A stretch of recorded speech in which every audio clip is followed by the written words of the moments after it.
My friends, we gather here not to add another truth to the mind, nor to collect ideas with which to improve the human scene, but to behold a spiritual principle that has been true from the beginning and will remain true to the end of time. If you have ever felt distant from God, if you have believed that God was somewhere beyond your reach, or if you have struggled to find the presence that seems always one step away, I want you to know that there is only one reason for this sense of separation, and it is not because God is absent, nor because you have failed, nor because you have not prayed enough or studied enough. The only barrier, the only veil, is the universal belief in two powers, the belief that there is God on one side and something unlike God on the other. The moment that belief is accepted, even unconsciously, you step out of the awareness of heaven and into the realm of appearances. You begin to battle with shadows, to treat the world of effect as though it possessed power, and to search for God as though he were not the very life that animates your being. The infinite way stands on a single foundation. There are not two powers. There is only one presence, one power, one life, spiritual, invisible, indivisible.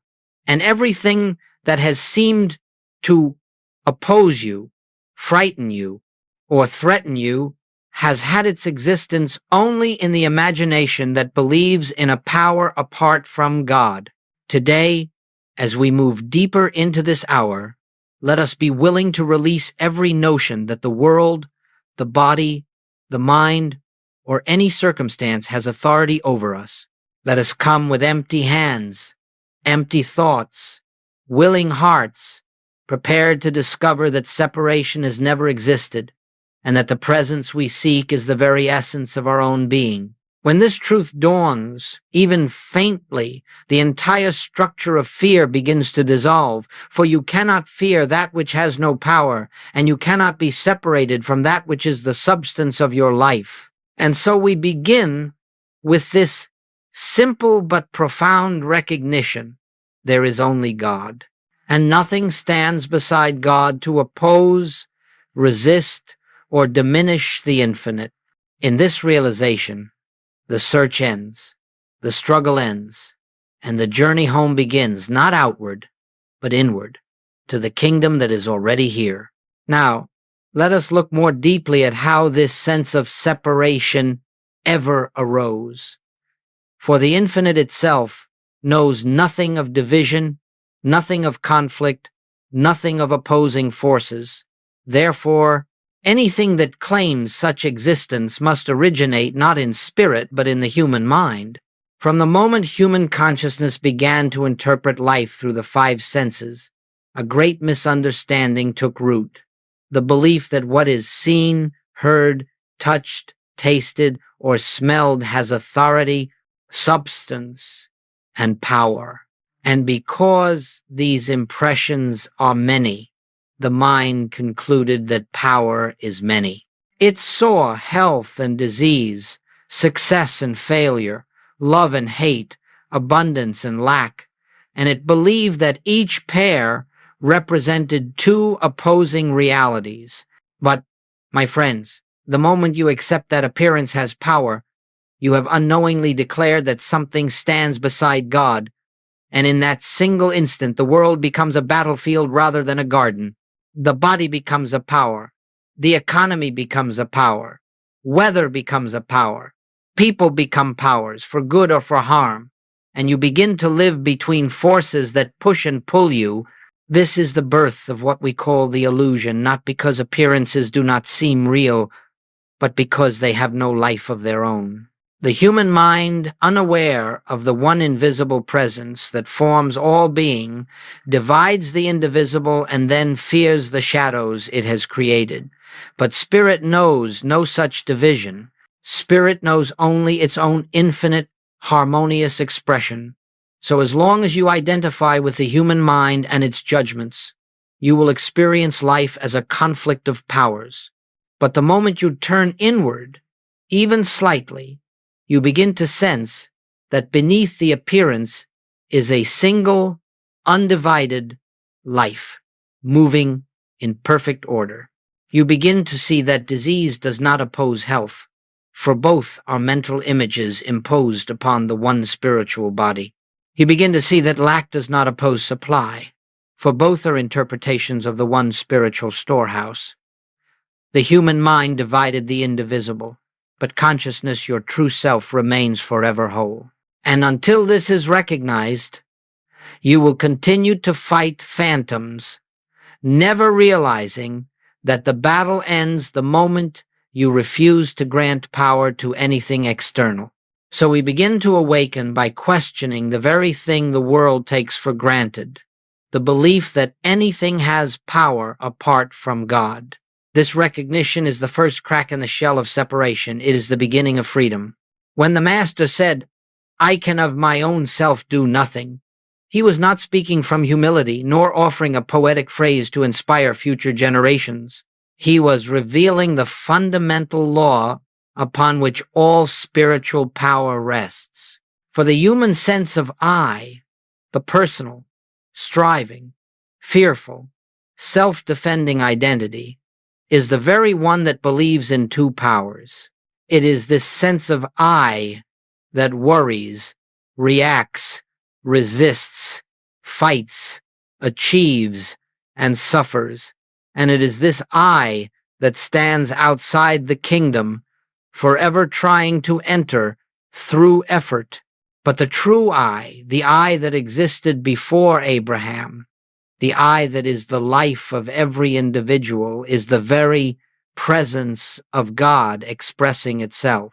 And so, when Jesus proclaimed he could do nothing of himself, he was declaring the utter impotence of the personal self and the absolute sufficiency of the infinite invisible that lived as his being.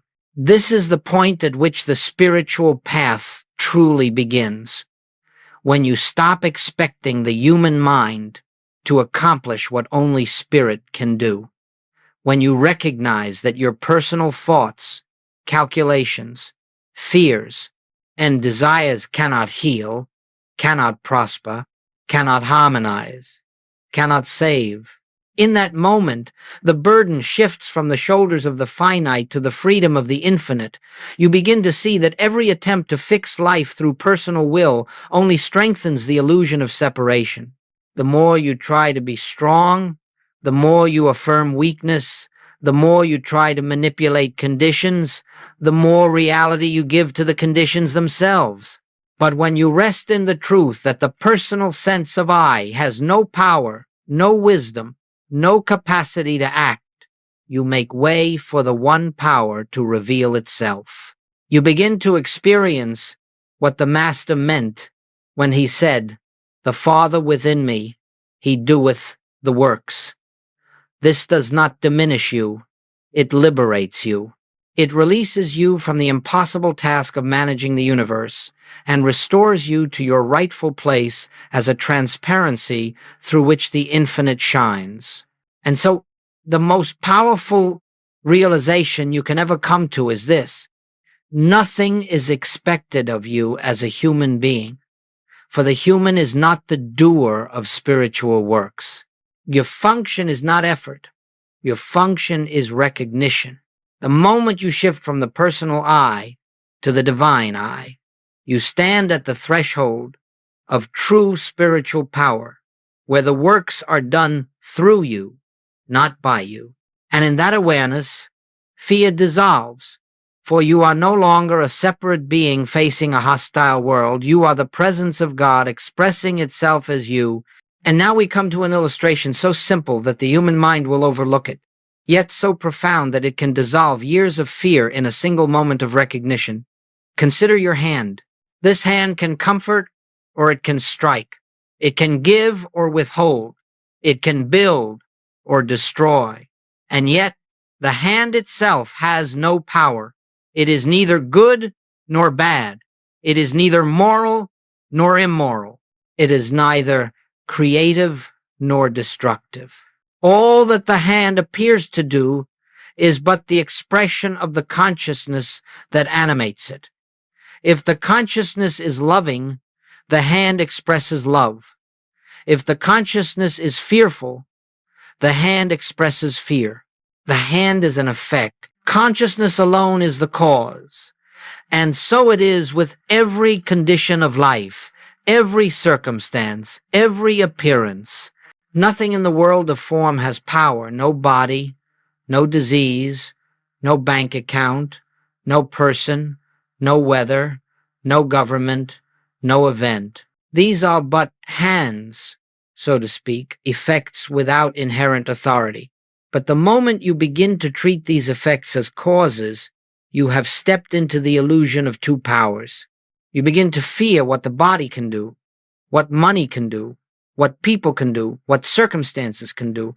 You no longer see that the only real power is the invisible presence that forms, maintains, and sustains all being. You see, my friends, the hand cannot lift itself, cannot move itself, cannot choose itself. It is moved by something deeper. In the same way, no condition can act of its own nature. No appearance can control your life. No external circumstance can dictate your experience unless you grant it the power your consciousness alone possesses. The moment you say, "This condition frightens me," you have given power to the shadow. The moment you say, "This problem has authority," you have forgotten the source.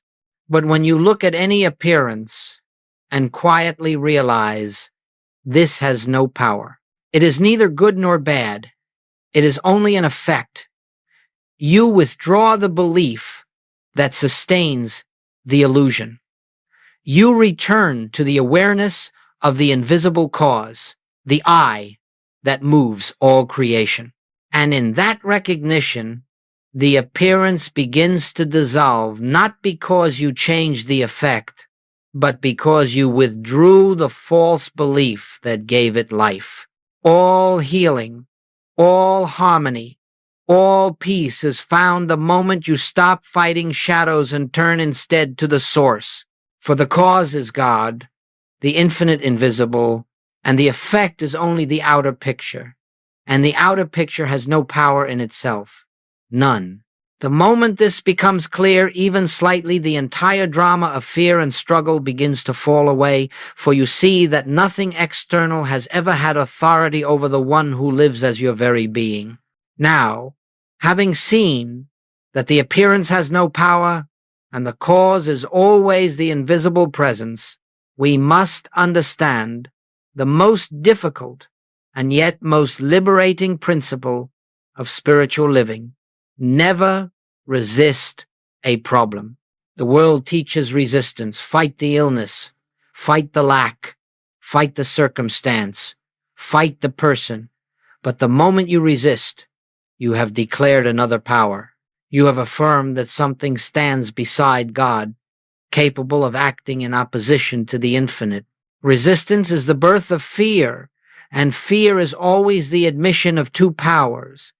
In the infinite way, we meet every appearance not with resistance but with recognition. When a problem presents itself, be it a pain in the body, a disturbance in the home, a fear in the mind, you do not rush to fix it, you do not analyze it, you do not hold it as real in and of itself. Instead, you turn inward and silently remember, this has no power, only God is power. In that stillness, you withdraw the belief that sustains the appearance. The body may be screaming for attention, the mind may be pleading for solutions, the world may be demanding immediate action, but the spiritual response is always the same. Be still, turn within, and recognize the one presence. You are not ignoring the human picture, you are seeing through it. You are refusing to grant power to the effect. You are lifting the entire situation into the light of spiritual awareness. And as you do, something very sacred occurs. The appearance begins to lose its reality, not because you have forced it away, but because you have ceased to feed it with fear.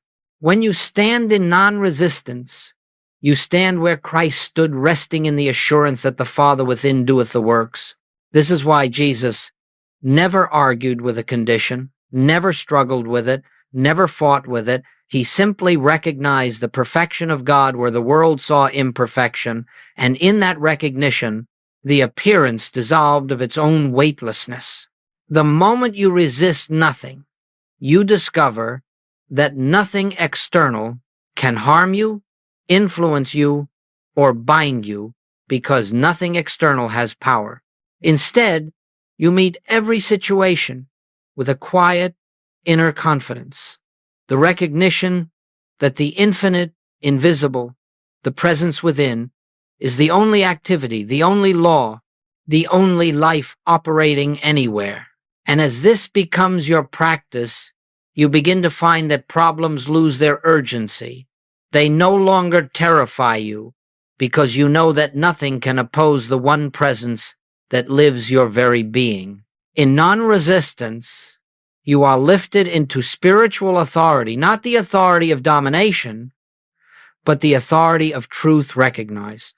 And from that awareness, harmony unfolds naturally, without effort, without struggle, without fear, because the only power that ever was is now consciously acknowledged as your life. Many years ago, when students first began coming to me for help, I quickly discovered something remarkable.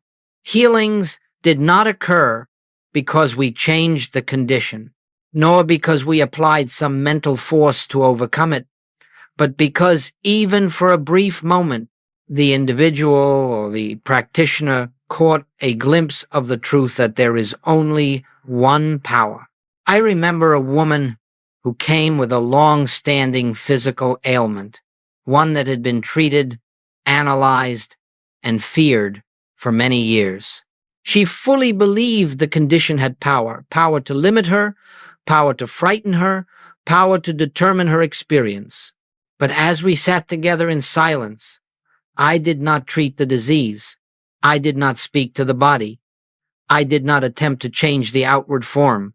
I simply rested in the awareness that God alone is power, and the body, being an effect, has none. In that stillness, a shift occurred, not in the body first, but in her consciousness. She later said, "For the first time, I sensed that the problem had no reality of its own, and within days, the appearance dissolved like a shadow fading before the sun." The healing came not from effort, but from the dissolution of the belief in two powers. And there was a businessman, overwhelmed by financial pressures that seemed insurmountable. Every letter that arrived, every bill, every conversation reinforced his conviction that circumstances possessed power over him. But when he learned to sit quietly and recognize that supply is not in money, not in clients, not in employment, but in the infinite invisible expressing as his consciousness, the entire picture changed. The moment he stopped fearing conditions and began acknowledging the one source operating as his life, opportunities appeared where none had existed before. Nothing in the outer world caused the change. The change occurred in consciousness, and the outer simply mirrored the inner. And I recall a family torn by conflict, each person convinced that another held the power to wound them. But when even one member of that family began to see the others not as separate egos, but as expressions of the one life, the tension began to dissolve. It was not a matter of human reconciliation. It was the recognition that there is only one self appearing as many. The moment duality was dropped, harmony revealed itself. You see, my friends, these are not miracles in the human sense. They are the natural outcome of spiritual law. When you stop feeding the illusion with belief, the illusion cannot stand. When you refuse to grant power to conditions, conditions lose their authority. When you accept the truth of one power only, you stand in the same consciousness that healed the sick, raised the dead, and stilled the storm, not because you do anything, but because you have returned to the reality that nothing exists to oppose the infinite. These stories are not meant to inspire you with hope. They are meant to reveal a principle. The moment you withdraw your belief in a second power, harmony begins to unfold of its own accord, not through effort, not through struggle, but through the simple recognition of truth. And now, my friends, we come to the heart of spiritual living, the practice through which the truth of one power becomes not merely something we believe, but something we experience. For truth, until it is felt within, remains only a statement. It has no transforming influence. It is through the conscious practice of the presence that the illusion of duality gradually dissolves, and the one power becomes the living reality of our being. The practice is simple, but not easy for the human mind, for it asks nothing of the mind and everything of the spirit. You begin by becoming still, truly still, without words, without requests, without the desire to change, heal, improve, or achieve. You sit not to speak, but to listen, not to think, but to be receptive. And as you enter that stillness, you acknowledge silently, gently, almost as a whisper within yourself, there is only one presence here. There is only one power. You are not trying to make something true. You are not forcing a spiritual thought. You are merely recognizing what already is. Then you rest in that awareness. You do not hurry the silence. You do not watch the clock. You do not wait for a result. You simply let the mind grow quiet, and in that quietness, the presence begins to make itself known, not as a voice, necessarily, not as an emotion, but as a deep sense of peace, a soft inner assurance, a recognition that something is here, something greater than thought, greater than effort, greater than the problem that troubled you. And as this spiritual stillness becomes familiar, you begin carrying it with you into daily activities.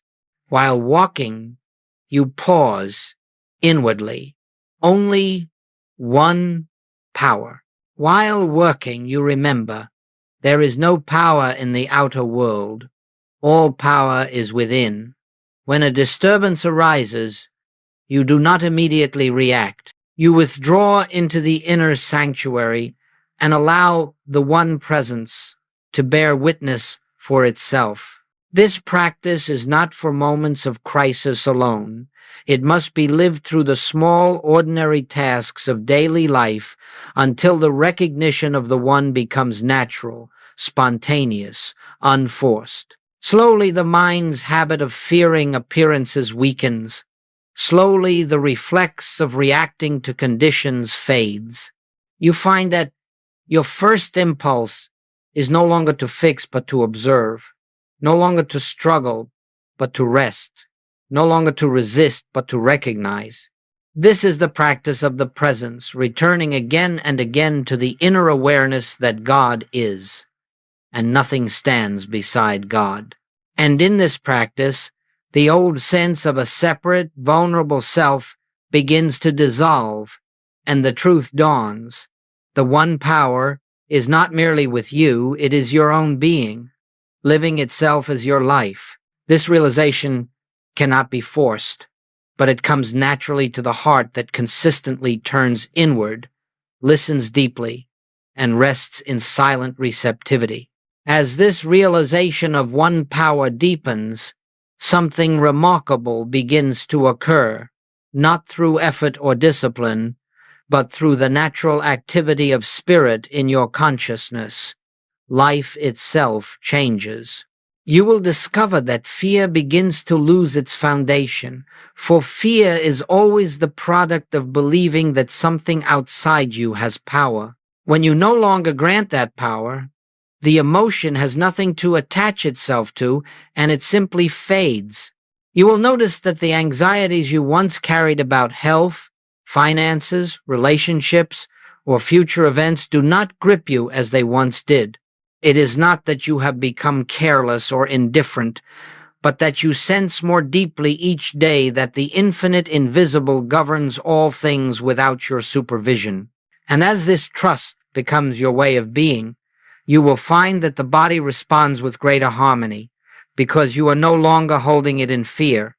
Supply begins to appear without struggle, because you are no longer affirming lack as a power. Relationships soften and heal, because you no longer see another as an opposing presence, but as the same one life shining through a different form. You will also observe that your reactions change. Where you once might have defended, argued, or resisted, you now meet the moment with quietness, because you know that nothing external can impose itself upon the one presence. When you walk into your day, you feel less like a human being trying to manage life and more like an instrument through which life reveals itself. Even ordinary tasks acquire a sense of grace, for you begin to see that every action, washing dishes, speaking with a friend, answering a letter, is the movement of the one appearing as activity. You discover a joy that does not depend on circumstances, a peace that does not depend on outcomes, a freedom that does not depend on the human picture. This is not the peace the world gives, which is always conditional. It is the peace that comes from knowing that nothing stands outside of God, nothing threatens God, and therefore nothing can threaten you, for you and the Father are one.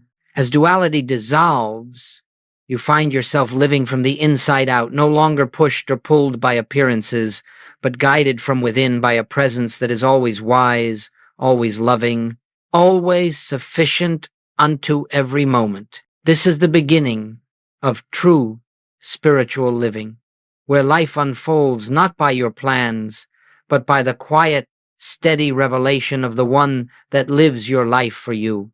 And so, my friends, as we come to the close of this hour together, let us gather the thread of our journey and return once more to the simple truth upon which all spiritual realization rests. There is only one presence, one power, one life, and that one is the very essence of your own being.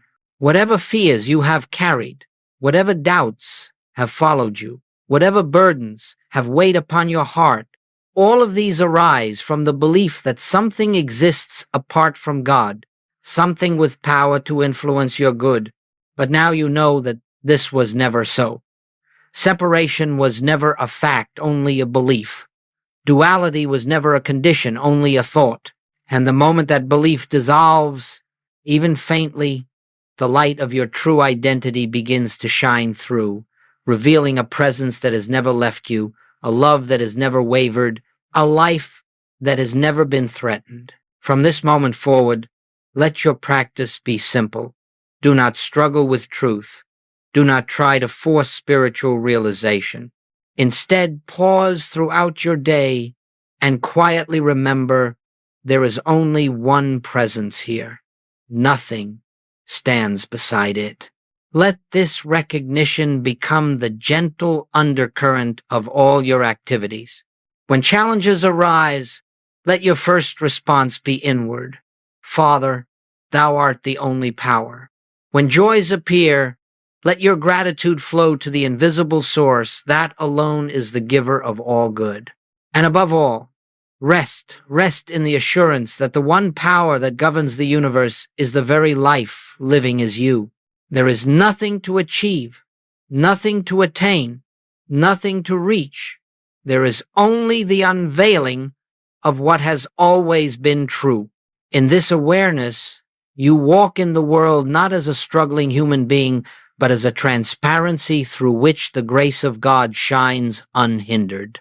And as this realization grows, your presence becomes a blessing without your effort, a quiet healing influence wherever you stand. So let us part for now with this simple remembrance. You and the Father are one, and in that oneness lies all peace, all safety, all fulfillment.